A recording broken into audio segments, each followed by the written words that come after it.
Sir யார் யாருக்கோ போய் உழைக்கிறேன். ஒரு ஃப்ரெண்டு நீங்கள் படம் பண்ணுறீங்க, பணமா சார் முக்கியம், நான் பண்ணுறேன் சார் அப்படின்னு சொல்லிட்டு இன்னைக்கு வரைக்கும் ஒரே ஒரு பைசா கூட வாங்கலை சார்.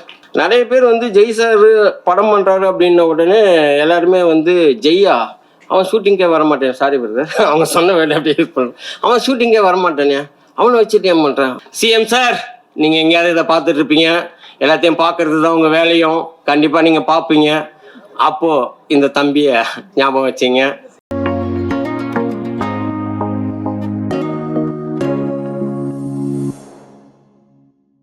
அவையோர் அனைவருக்கும் இனிய மாலை வணக்கம். வந்திருக்கும் பத்திரிகை நண்பர்கள், ஊடகவியலாளர்கள், சமூக வலைதள பயன்பாட்டாளர்கள், உங்கள் அனைவருக்கும் இனிய மாலை வணக்கம். முதல்ல ஆண்டவனுக்கு நன்றி, இப்படி ஒரு அற்புதமான ஒரு வாழ்க்கையை கொடுத்ததுக்கு. என்னுடைய பெற்றோர்களுக்கு மிகப்பெரிய நன்றி, அன்பு.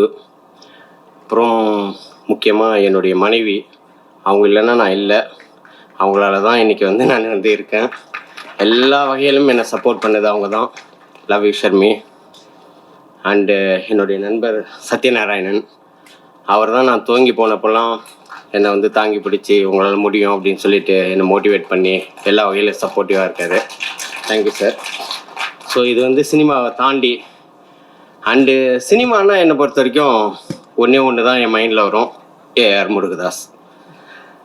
அது மட்டும்தான் எனக்கு வந்து சினிமாவில் வந்து இருந்துச்சு.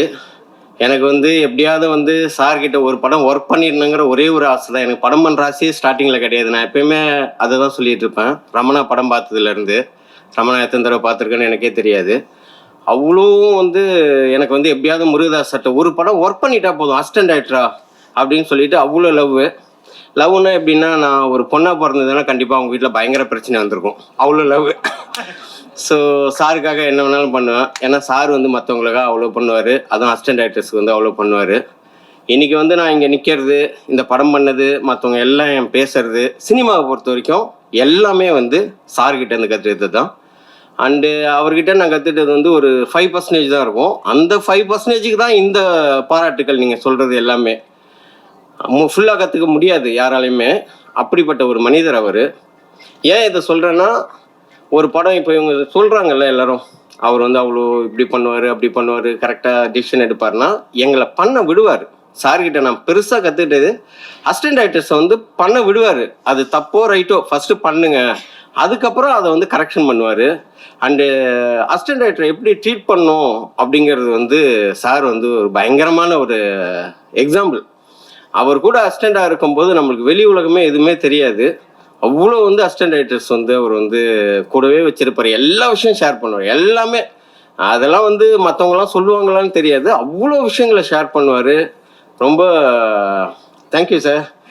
எப்படி சொல்கிறதுன்னு தெரியல. ரொம்ப சார் கூட வந்து, சார் ஆக்சுவலி வந்து நான் வெளியில் வந்துட்டு ரொம்ப மிஸ் பண்ணேன். சார் கூட திரும்ப ரொம்ப நாள் கண்டினியூ பண்ண முடியாமல் போயிடுச்சு. ஏன்னா என்னுடைய ஏஜு, நான் பிஸ்னஸ்லேருந்து வந்திருந்தேன், படம் பண்ணணும். இல்லைன்னா நான் வந்து ஒரு 22-23 வயசில் சார்கிட்டலாம் சேர்ந்துருந்தேன்னா ஒரு 20-25 வருஷம் அவரே தயவு செஞ்சு வெளில போடான்னு சொல்கிற அளவுக்கு நான் இருந்திருப்பேன். ஸோ தேங்க்யூ சார், எல்லாமே உங்களால் தான் சார்.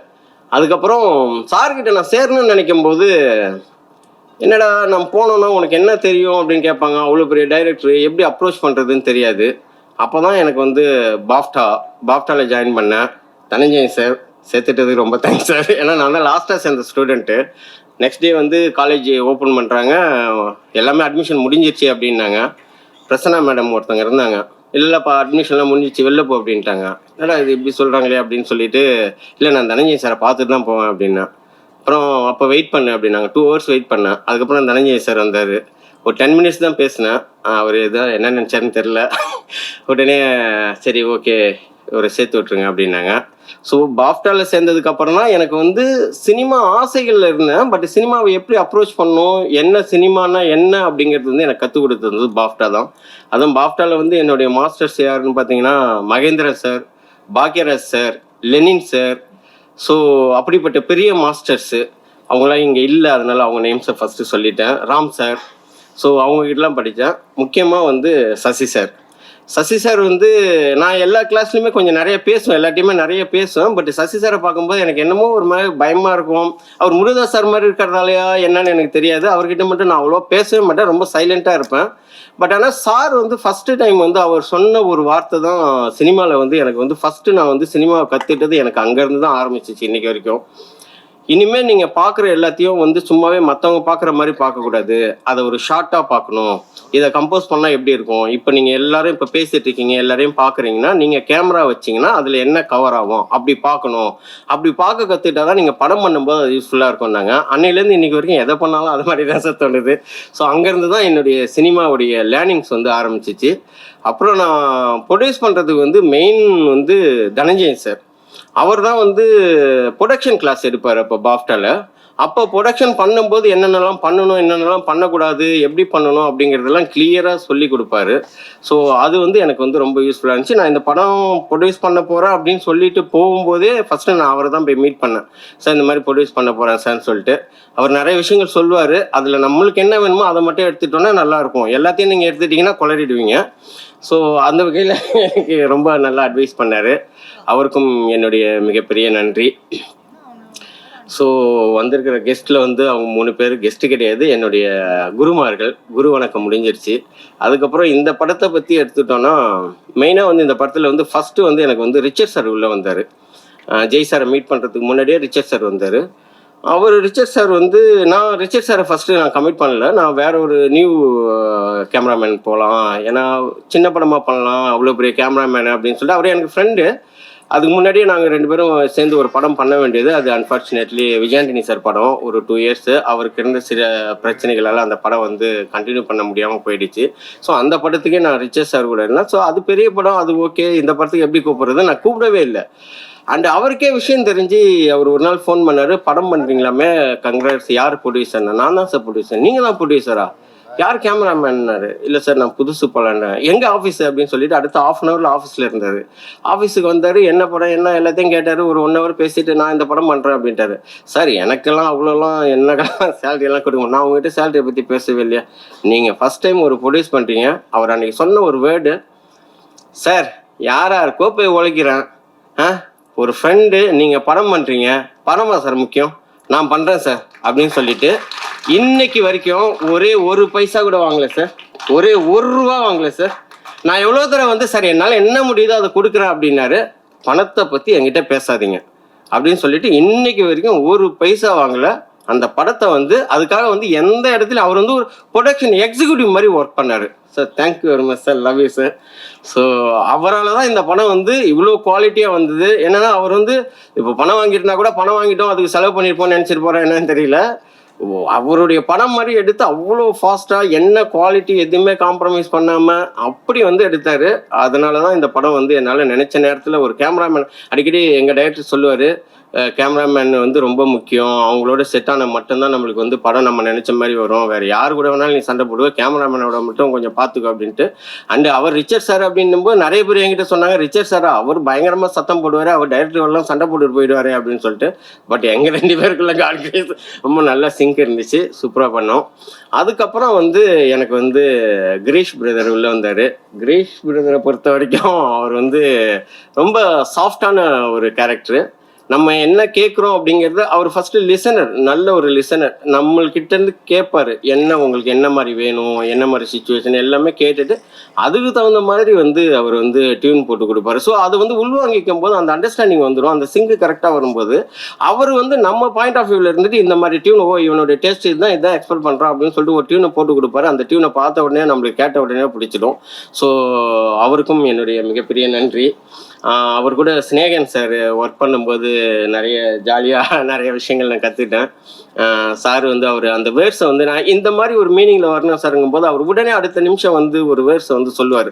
அப்படியே அது வந்து நான் என்ன நினச்சேன்னா அந்த வார்த்தைகளை நம்ம கவிஞர் கிடையாது, நம்மளால் அந்த மாதிரி வார்த்தைகளை சொல்ல முடியாது, பட் அவர் கரெக்டாக கொண்டுட்டு வந்துடுவார்.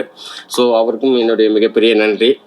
அதுக்கப்புறம் எடிட்டர் வந்து என் தம்பி டார்லிங். அவன் தான் என்னுடைய ஃபஸ்ட்டு ஷார்ட் ஃபிலிம் பண்ணான். அந்த ஷார்ட் ஃபிலிமை ரிலீஸ் பண்ண முடியாத அளவுக்கு கேவலமாக எடுத்து வச்சுருந்தோம். அந்த ஷார்ட் ஃபிலிம் ரிலீஸே பண்ணல. ஸோ அதுலேருந்து ஆரம்பிச்சிச்சு. அட்லீஸ்ட் படத்தை அதெல்லாம் பண்ணி எடுத்துட்டோம். So thank you darling. அதுக்கப்புறம் வேறு 2-3 ஷார்ட் ஃபிலிம்லாம் கரெக்ட் பண்ணிட்டோம். ஸோ டார்லிங்க்கு ரொம்ப நன்றி. ஆர்ட் டைரக்டர் ரொம்ப ஷார்ட் பீரியடில் இந்த படத்தை வந்து ஸ்டார்ட் பண்ணேன். அதே போல் வந்து எந்த கேப்புமே விடாமல் நான் பண்ணிகிட்டு இருக்கும்போது அதுக்கு ஈடு கொடுத்து அவங்களுடைய அசிஸ்டன்ஸும் அவரும் வந்து அப்படி ஒர்க் பண்ணுவாங்க. நைட்டு ஃபுல்லாக ஒர்க் பண்ணுவாங்க. காலையில் போகும்போது கரெக்டாக ரெடி ஆகிடும். நான் எப்போயுமே டெய்லியே வந்து நைட் ஷூட் வரைக்கும் 10 மணி வரைக்கும் கண்டினியூ பண்ணுவேன். ஸோ 10 மணிக்கு மேலே நாங்கள் விட்டுட்டு அதுக்கப்புறம் மறுநாள் காலையில் நான் 7 மணிக்கு வந்து நம்ம கேமராமேனே 7 மணிக்கு வந்துடுவோம். 7:30 மணிக்கு ஷாட் வைக்கலாம் அப்படிங்கும்போது அவர் எல்லாமே ரெடி பண்ணி கொடுத்துருப்பாரு. ஸோ அவருக்கும் என்னுடைய மிகப்பெரிய நன்றிகள். அதுக்கப்புறம் மெயினாக வந்து ஹீரோயினுக்கு வந்து நான் வந்து நிறைய பேர் ஆப்ஷன்ஸ் பார்த்துருந்தேன். இந்த பொண்ணு இவங்களை வந்து நான் விஜயானி சார் கான்சர்ட்டில் பார்த்தேன். அப்போ பார்த்துட்டு இந்த படம் பண்ணும்போது இந்த பொண்ணு கரெக்டாக இருக்குமே அப்படிங்கிற மாதிரி யோசித்தேன். கரெக்டாக அவங்களே வந்து ரொம்ப நாள் கொஞ்சம் அவங்கள தேடி கண்டுபிடிக்கிறது கொஞ்சம் கஷ்டமாக இருந்துச்சு. கம்யூனிகேஷன் கொஞ்சம் கேப்பாக இருந்துச்சு. அதுக்கப்புறம் அவங்க வந்து கதையை கேட்டுட்டு அவங்களும் வந்துட்டாங்க. ஸோ அவங்களுக்கும் என்னுடைய மிகப்பெரிய நன்றி. அதுக்கப்புறம் இந்த படத்தில் என் கூட ஒர்க் பண்ண என்னுடைய அசிஸ்டன்ட் டைரக்டர்ஸ், என்னுடைய நிறைய நேரம் திட்டியிருக்கேன், ரொம்ப டென்ஷனாக பண்ணியிருக்கேன். என்னுடைய ஓட்டத்துக்கு ஈடு கொடுத்து அவங்க எல்லாருமே வந்தாங்க. என்னுடைய அசிஸ்டன்ட் டைரக்டர்ஸ் எல்லாருக்கும் மிகப்பெரிய நன்றி. தேங்க்யூ. அதுக்கப்புறம் ப்ரொடக்ஷன் வந்து பார்த்துட்டு வந்து எனக்கு வந்து சிவாண்ணா வந்து எனக்கு முருகதாஸ் சார் அங்கேருந்தே எனக்கு தெரியும். எங்கள் எல்லா படமும் அவர் தான் பண்ணிகிட்ருப்பார். ஸோ அவர் வந்து ப்ரொடக்ஷனாக வந்து எல்லாத்தையுமே பார்த்துட்டாரு. அவருக்கும் மிகப்பெரிய நன்றி இந்த நேரத்தில். இதுக்கப்புறம் வந்து ஃபைட் மாஸ்டர் வரும்போது டான்ஸ் மாஸ்டர் வந்து சாண்டி மாஸ்டர் பண்ணாங்க ஒரு சாங்கு. அவருக்கும் ரொம்ப நன்றி. ரொம்ப ஷார்ட் பீரியடில் எல்லாமே நான் வந்து பட்டுன்னு ரொம்ப ஷார்ட்டாக ஸ்டார்ட் பண்ணிட்டு அப்படியே போனதால் அவங்கள கூப்பிடும்போது அவங்க வரணும். அப்போ அவங்களுக்கு அவைலபிலிட்டி இருக்காது. பட் எனக்கு கொஞ்சம் பெஸ்ட்டாகவும் வேணும் அப்படிங்கும்போது அவங்களாம் அட்ஜஸ்ட் பண்ணி வந்தாங்க. அதுக்கு அவங்களுக்கும் நன்றி. மாஸ்டர் ரொம்ப நல்லா பண்ணீங்க மாஸ்டர். Thank you master. ஸோ மாஸ்டருக்கும் என்னுடைய மிகப்பெரிய நன்றி. காஸ்டியூம் டிசைனர் கமலி, அதுக்கப்புறம் மற்ற எல்லாருக்குமே வந்திருக்க எல்லாருக்குமே நன்றி. கடைசியாக என்னுடைய செல்லம் ஜெய் சார் வந்து சரி இந்த கதைக்கு வந்து ஜெய் சார் நல்லா இருப்பார், அவர்கிட்ட போகலாம் அப்படிங்கும்போது ஃபஸ்ட்டு எங்கேயுமே இப்போ சரவணன் சார் மூலிமா ட்ரை பண்ணேன். அவர் ஃபோன் பண்ணி சொன்னார். அவர் சொன்னதுக்கப்புறம் தான் இன்னும் ஒரு 2-3 பேர் சொல்லியிருக்காங்க. அவங்க சொன்னதுக்கப்புறம் சாரே ஃபோன் பண்ணார். ஃபோன் பண்ணி யாரையா நீ எங்கேயா இருக்க, உடனே வா அப்படின்னு சொல்லிட்டு கூப்பிட்டு கதை கேட்டார். கதை கேட்ட உடனே நான் பண்ணுறேன்னு சொன்னார். நிறைய பேர் வந்து ஜெய் சார் படம் பண்ணுறாரு அப்படின்ன உடனே எல்லாருமே வந்து ஜெய்யா அவன் ஷூட்டிங்கே வரமாட்டேன், சாரி பிரதர் அவங்க சொன்ன வேலை அப்படியே யூஸ் பண்ணுறேன், அவன் ஷூட்டிங்கே வரமாட்டேனே, அவனை வச்சுட்டு ஏன் பண்ணுறேன், அதுவெல்லாம் ஒர்க் அவுட் ஆகாது அப்படின்னு நிறைய நெகட்டிவாக சொன்னாங்க. எனக்கே ஒரு தடவை பயமாக இருக்கும்போது நான் அப்புறம் எங்கேயுமே இப்போ சரவணன் சார்கிட்ட பேசினேன். சார் இல்லை எதுக்குன்னு இல்லை, அவர் கால் பண்ணார் எப்போ ஷூட் போகிறீங்க அப்படிங்கும்போது இந்த மாதிரினா அப்போ அவர் சொன்னார், அவர் வந்து ஒரு குழந்தை மாதிரி, அவருக்கு கரெக்டாக ஜெல் ஆகிட்டு அவர் கரெக்டாக நீங்கள் ட்ரீட் பண்ணிட்டீங்கன்னா உங்களுக்கு முன்னாடி ஷூட்டிங் ஸ்பாட் இருப்பார் அப்படின்னாரு. நான் அப்போ சரி ஓகே சொல்கிறாரு அவரும் நம்ம அண்ணன் சொல்கிறாரு அப்படின்னு சொல்லிட்டு ஷூட்டிங் போயிட்டேன். ரியலாக சொல்கிறேன், ஷூட்டிங்கில் அப்படி தான் நடந்துட்டார். அவர் வந்து உண்மையிலுமே ஒரு குழந்தை மாதிரி. அவருக்கு கரெக்டாக நிறைய பிரச்சனைகள் நடுவில் ஒரு சில இஷ்யூஸ்லாம் போச்சு. பட் நம்ம என்னன்னு சொல்லிட்டு எக்ஸ்பிளைன் பண்ணி அவர்கிட்ட போயிட்டு பேசணுன்னா அவர் வந்து கிளியராக அண்டர்ஸ்டாண்ட் பண்ணிப்பார். ஒரு ஹீரோவாக ஷூட்டிங் ஸ்பாட்லேயே வந்து ட்ரெஸ் சேஞ்ச் பண்ணுவார், அங்கேயே பேண்ட்டை மாற்றுவார். ஏன்னா கேரவனுக்கு போயிட்டு வந்தால் டைம் ஆகிடும், லைட்டிங் போயிட்டு இருக்குது, இவங்க அடுத்த ஷாட் எடுத்துகிட்டு இருக்காங்கன்னு சொல்லிட்டு அங்கேயே ஷர்ட்டு மாற்றுறது பேண்ட்டை மாற்றுவார். அதே போல் வந்து என்ன நம்ம கொடுக்குறோமோ அது பெருசாக எனக்கு அது வேணும் இது வேணும் எதுவுமே பண்ண மாட்டார். அவர்கிட்ட பெரிய ஒரு விஷயமே என்னென்னா ஸ்கிரிப்ட் முன்னாடி நாள்லாம் படிக்கிற அந்த பழக்கம் கூட கிடையாது. அவர் வந்து அந்த ஷூட்டிங் ஸ்பாட்டில் வந்துட்டு நம்ம என்ன சொல்கிறோமோ அதை உள்வாங்கிக்கிறாரு. அதுக்கப்புறம் அது ஒரு பர்ஃபார்மன்ஸ் கொடுக்குறாரு. உண்மையிலுமே அவர் வந்து எல்லா டைரக்டர்ஸுமே இன்னும் சரியாக யூஸ் பண்ணல, இன்க்ளூடிங் மீ. நான் படம் பார்க்கும்போது இன்னும் நல்லா பண்ணியிருக்கலாமோ, இவரை வச்சுட்டு இன்னும் நல்ல கதைகளே பண்ணியிருக்கலாமோ அப்படிங்கிற அளவுக்கு வந்து ஒரு பர்ஃபார்மன்ஸாக வந்து ரொம்ப பயங்கரமாக பண்ணார். ரொம்ப கோஆப்ரேட்டிவாக பண்ணார். எல்லாருக்குமே நான் சொல்லிக்கிறது, அவர் வந்து தப்பு அவர் பண்ண மாட்டார் அப்படின்னு ஏதோ வந்து அவருக்கு வேண்டாதவங்க இல்லை ஏதோ ஒரு சில இன்சிடெண்ட்டை வச்சுட்டு நீங்கள் வந்து ஒரு தப்பான ஒரு ஐடியாவே இருக்கீங்க. பட் அந்த மாதிரிலாம் கிடையாது. ரொம்ப நல்ல டைப்பு. ஸோ தேங்க்யூ செல்லம். Love you. ஸோ எல்லாரையும் சொல்லிட்டேன்னு நினைக்கிறேன். வேறு யாராவது விட்டுருந்தாலும் சாரி. எல்லாருக்கும், இந்த படத்தில் உழைத்த அனைத்து தொழில்நுட்ப கலைஞர்களுக்கும், அனைத்து லைட்மேன்லேருந்து எல்லா டெக்னீஷியன்ஸும் அவ்வளோ ஹார்ட் ஒர்க் பண்ணாங்க. ஹார்ட் ஒர்க்குங்கிறத விட அது வந்து ஒரு லவ்வோட பண்ணாங்க. எல்லாருமே சந்தோஷமாக பண்ணாங்க. அவங்க எல்லாருக்குமே என்னுடைய மிகப்பெரிய நன்றி. தபஸ் சார் இது எஸ்எஃப்எக்ஸ் பண்ணி கொடுத்துருக்காரு. டிஐ பண்ண கிளமெண்ட்டு, அதுக்கப்புறம் விஎஃப்எக்ஸ் பண்ண அருண், எல்லாருக்குமே என்னுடைய நன்றியை தெரிவிச்சுக்கிறேன். வேறு யாராவது விட்டுருந்தாலும் மன்னிச்சிங்க. கடைசியாக Vijay sir, A R Murugadoss sir direct பண்ணும்போது விஜய் சார் நடித்த சர்க்காரில் தான் என்னுடைய அசிஸ்டன்ட் டைரக்டர் லைஃப் ஸ்டார்ட் ஆச்சு.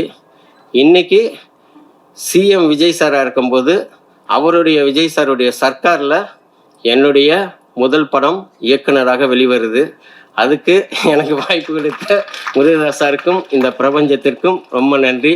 சிஎம் சார், நீங்கள் எங்கேயாவது இதை பார்த்துட்ருப்பீங்க, எல்லாத்தையும் பார்க்குறது தான் உங்கள் வேலையும், கண்டிப்பாக நீங்கள் பார்ப்பீங்க. அப்போது இந்த தம்பியை ஞாபகம் வச்சிங்க. ரொம்ப நன்றி. எல்லா நண்பா நண்பீஸ், உங்களை நம்பி தான் ஒருத்தர் கமெண்ட் போட்டிருந்தாரு, ட்ரைலரில் விஜய் சார் ரெஃபரன்ஸ் இல்லை, விஜய் சார் ரெஃபரன்ஸில் தான் ட்ரைலரே இருக்குன்னு. படத்துலேயும் அந்த மாதிரி நிறைய விஷயங்கள் இருக்கும். ஏன்னா மற்றவங்களுக்கெல்லாம் நான் வந்து விஜய் சார் தம்பி, தளபதி தம்பி, எங்கள் அண்ணனுக்கு நாங்கள் தாண்டா பண்ணுவோம் அப்படிலாம் டைலாக் அடிக்கணும். தனஞ்சய் சார் சொன்ன மாதிரி எனக்கு அதெல்லாம் தேவையில்ல. என் பேரை சொன்னாலே போதும், பாபு விஜய், நம்ம யாருங்கிறது தெரியும். அதனால் வந்து நண்பா நண்பீஸ். அதுக்கப்புறம் கருப்பு கூட வரோம். கருப்பு கூட நாங்கள் கிளாஷு போட்டி அதெல்லாம் எதுவுமே கிடையாது. ஒரு 4-5 பேர் கமெண்ட்ஸில் எனக்கே சொல்லியிருந்தாங்க, நீங்கள் கருப்பு கூட இருக்கலாம், அந்த மாதிரிலாம் கிடையாது. சூர்யா அண்ணன், அவர் விஜய் சார், அவங்க செட்டு, அவங்க வந்து ஒரு பெரிய படம்.